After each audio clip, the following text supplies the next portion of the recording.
ਹਦਾਇਤਾਂ ਜਾਰੀ ਹੋ ਚੁੱਕੀਆਂ ਨੇ। ਇਸ ਦੇ ਵਿੱਚ ਕੀ ਕੁਝ ਖਾਸ ਰਹੇਗਾ ਇਹ ਵੀ ਤੁਹਾਨੂੰ ਦੱਸ ਦਈਏ। 31 ਜੁਲਾਈ ਤੱਕ ਅਨਲੌਕ 2 ਦੇ ਤਹਿਤ ਗਾਈਡਲਾਈਨਸ ਜਾਰੀ ਕੀਤੀਆਂ ਗਈਆਂ ਨੇ।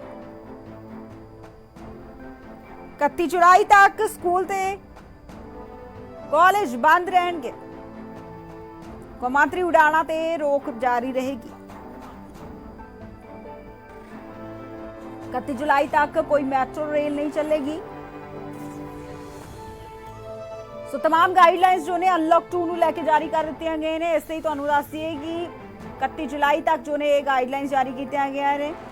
ਇਸ ਦੇ ਵਿੱਚ ਜੋ ਹੈ ਖਾਸ ਤੌਰ ਤੇ 31 जुलाई तक अनलॉक 2 ਦੇ ਤਹਿਤ ਜੋ गाइडलाइंस ਜਾਰੀ ਕੀਤੀਆਂ ਗਈਆਂ ਨੇ। ਇਸ ਦੇ ਵਿੱਚ ਇਹ ਵੀ ਤੁਹਾਨੂੰ ਦੱਸ ਦਈਏ ਕਿ 31 जुलाई तक ਸਕੂਲ ਕਾਲਜ ਜੋ ਨੇ ਉਹ ਬੰਦ ਰਹਿਣਗੇ। ਸੋ ਜ਼ਿਆਦਾ ਜਾਣਕਾਰੀ ਲਈ ਨਿਊਜ਼ ਰੂਮ ਤੋਂ ਨਵਨੀਤ ਸਿੰਘ ਵਦਵਾ ਰਾਜਨੀਤਿਕ ਸੰਪਾਦਕ ਜੁੜ ਚੁੱਕੇ ਨੇ, ਉਹਨਾਂ ਦਾ ਰੁਖ ਕਰਾਂਗੇ। ਨਵਨੀਤ ਜੀ, ਅਨਲੌਕ 2 ਨੂੰ ਲੈ ਕੇ ਗਾਈਡਲਾइंस जारी हो चुकी हैं जी।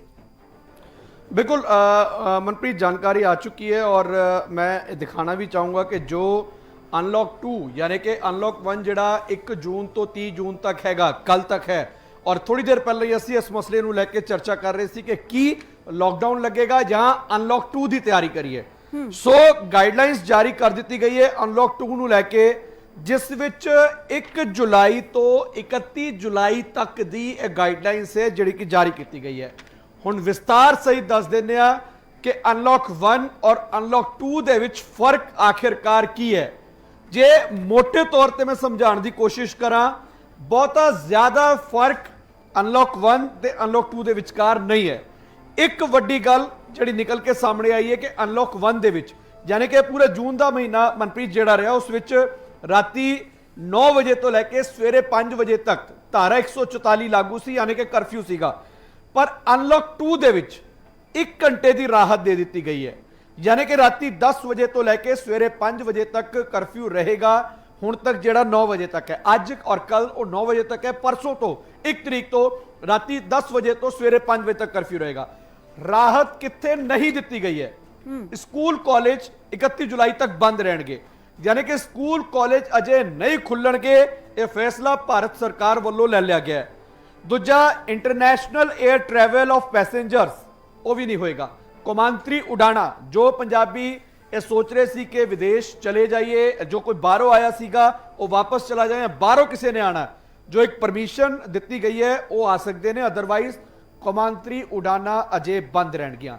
ਮੈਟਰੋ ਰੇਲ ਅਜੇ ਵੀ ਬੰਦ ਰਹੇਗੀ। ਮੈਟਰੋ ਰੇਲ ਦੇ ਵਿੱਚ ਕਿਸੇ ਤਰ੍ਹਾਂ ਦੀ ਕੋਈ ਤਬਦੀਲੀ ਉਸ ਪੂਰੇ ਅਨਲੌਕ 1 ਦੇ ਫਾਰਮੈਟ ਨੂੰ ਲੈ ਕੇ ਨਹੀਂ ਕੀਤੀ ਗਈ ਹੈ। ਦੂਜਾ ਇੱਕ ਵੱਡਾ ਮਸਲਾ ਆਉਂਦਾ ਹੈ cinema hall, gym, swimming pool, entertainment park, theatre, bar, auditorium, assembly hall, ਜੋ ਪਹਿਲਾਂ ਵੀ ਅਸੀਂ ਲਗਾਤਾਰ ਅਨਲੌਕ 1 ਦੇ ਵਿੱਚ ਚਰਚਾ ਕਰ ਰਹੇ ਸੀ, ਉਹ ਵੀ ਸਾਰੇ ਬੰਦ ਰਹਿਣਗੇ, ਉਹ ਵੀ ਨਹੀਂ ਖੁੱਲਣਗੇ। और social, political, sports, entertainment, academic, cultural, religious functions and other large जो एक्टिविटीज़ हैगी वो भी नहीं होएगी। यानी कि बहुत ज़्यादा फर्क जिवें कि मैं पहले ही किया नहीं है। यानी कि जिस तरह का लॉकडाउन हुण तक चल रहा है जून दे विच, जिन्होंने लॉकडाउन 5 किया गया सी, अनलॉक 1 किया गया सी, वही अगे एक्सटेंड हो रहा है। सिर्फ 1 घंटे की राहत कर्फ्यू दे विच राती दी गई है, 9 की जगह 10 बजे तक। हुण अगली चीज़ ते आना, स्कूल कॉलेज बंद रहेंगे 31 जुलाई तक, पर training institution of the center and state government will be allowed to function from 15th of July 2020 for which standard operating procedure. यानी कि जो हदायतां दे नाल केंद्र सरकार दे और सूबा सरकारां दे जो ट्रेनिंग सेंटर ने वो 15 जुलाई तो खोले जा सकते हैं। एक तो यह जिहड़ा वेरवा हुण तक निकल के सामने आया। दूजा एक चीज़ और, अनलॉक 2 की जिहड़ी मियाद है मनप्रीत, वो 1 जुलाई तो 31 जुलाई तक रखी गई है।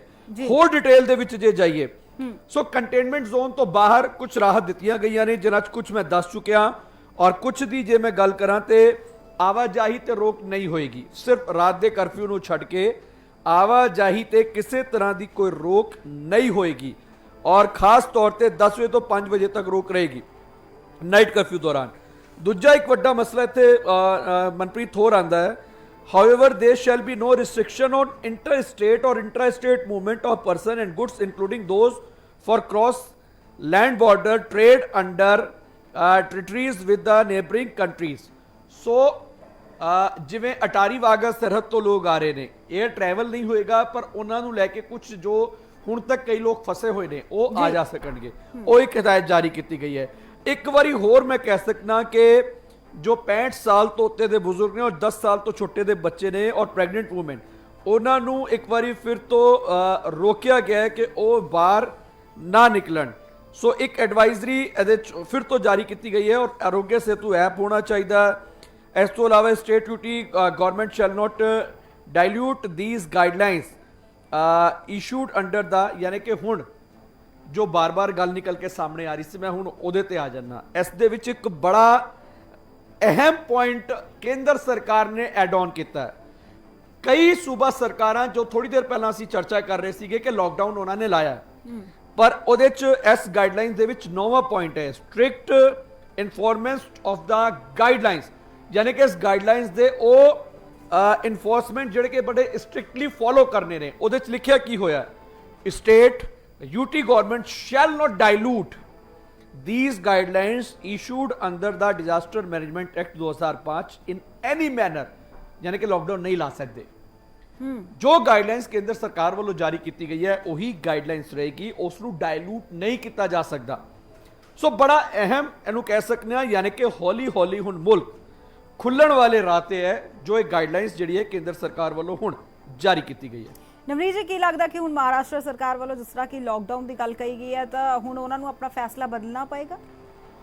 ਦੇਖੋ, ਜਿਹੜੀ ਗੱਲ ਮਹਾਰਾਸ਼ਟਰ ਸਰਕਾਰ ਵੱਲੋਂ ਕਹੀ ਗਈ ਹੈ ਕਿ ਪੂਰਨ ਤੌਰ ਤੇ ਲੋਕਡਾਊਨ, ਮਹਾਰਾਸ਼ਟਰ ਦੇ ਵਿੱਚ ਕੇਸ ਇਸ ਵੇਲੇ ਪੂਰੇ ਇੰਡੀਆ ਦੇ ਵਿੱਚ ਸਭ ਤੋਂ ਜ਼ਿਆਦਾ ਨੇ। ਬਿਲਕੁਲ ਜੀ। ਸੋ ਅਜਿਹੇ ਵਿੱਚ ਕੰਟੇਨਮੈਂਟ ਜ਼ੋਨ, ਸਭ ਤੋਂ ਪਹਿਲੀ ਲਾਈਨ ਇਸ ਪੂਰੀ ਗਾਈਡਲਾਈਨਸ ਦੀ ਹੈ ਕਿ ਕੰਟੇਨਮੈਂਟ ਜ਼ੋਨ ਤੋਂ ਬਾਹਰ ਰਿਆਇਤਾਂ ਨੇ, ਠੀਕ ਹੈ, ਉਹ ਰਾਹਤ ਉੱਥੇ ਦਿੱਤੀ ਗਈ ਹੈ। ਹੁਣ ਇੱਥੇ ਗੱਲ ਆਉਂਦੀ ਹੈ ਕਿ ਜੋ ਇੱਕ ਫਾਰਮੈਟ ਪੰਜਾਬ ਸਰਕਾਰ ਨੇ ਫੋਲੋ ਕੀਤਾ, ਜਿਹਦੀ ਤਾਰੀਫ ਵੀ ਹੋਈ, ਜਦੋਂ 16 ਜੂਨ ਨੂੰ ਪ੍ਰਧਾਨ ਮੰਤਰੀ ਨਰਿੰਦਰ ਮੋਦੀ ਦੇ ਨਾਲ ਮੁੱਖ ਮੰਤਰੀਆਂ ਦੀ ਮੀਟਿੰਗ ਹੋਈ ਤਾਂ ਪ੍ਰਧਾਨ ਮੰਤਰੀ ਨੇ ਵੀ ਕਿਹਾ ਕਿ ਪੰਜਾਬ ਵਾਲੇ ਫਾਰਮੈਟ ਨੂੰ ਸਾਰੇ ਸੂਬਿਆਂ ਨੂੰ ਅਪਣਾਉਣਾ ਚਾਹੀਦਾ।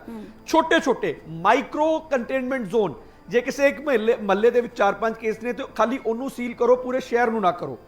ਉਸ ਫਾਰਮੈਟ ਤੇ ਬਾਕੀ ਸੂਬਿਆਂ ਨੂੰ ਜਾਣਾ ਪਏਗਾ। ਇਸ ਗਾਈਡਲਾਈਨਸ ਦਾ ਮਤਲਬ, ਜੋ ਡਾਇਲੂਟ ਕਰਨ ਵਾਲਾ ਇੱਕ ਵਰਡ ਇਹਦੇ ਚ ਐਡ ਆਨ ਕੀਤਾ ਗਿਆ, ਉਹਦਾ ਮਤਲਬ ਇਹ ਹੈ ਕਿ ਜੇ ਮਹਾਰਾਸ਼ਟਰ ਦੇ ਕਿਸੇ ਇੱਕ ਸ਼ਹਿਰ ਦੇ ਵਿੱਚ ਜ਼ਿਆਦਾ ਕੇਸਿਸ ਨੇ ਜੋ ਕਿ ਕੰਟੇਨਮੈਂਟ ਜਾਂ ਹੈਵੀ ਕੰਟੇਨਮੈਂਟ ਜ਼ੋਨ ਹੈ, ਸਿਰਫ ਉਹਨੂੰ ਬੰਦ ਕਰੋ, ਬਾਕੀ ਥਾਵਾਂ ਤੇ ਆਵਾਜਾਈ ਜਾਣ ਦਿਓ। ਉਹ ਅਸੀਂ ਕਹਿ ਸਕਦੇ ਹਾਂ ਕਿ ਇੱਕ ਰਾਹਤ ਵਾਲੀ ਗੱਲ ਕਿਤੇ ਨਾ ਕਿਸੇ ਅਨਲੌਕ 2 ਦੇ ਵਿੱਚ ਨਜ਼ਰ ਆ ਰਹੀ ਹੈ। ਠੀਕ ਹੈ ਜੀ, ਬਹੁਤ ਬਹੁਤ ਧੰਨਵਾਦ ਨਵਨੀਤ ਜੀ तमाम ਜਾਣਕਾਰੀ ਲਈ।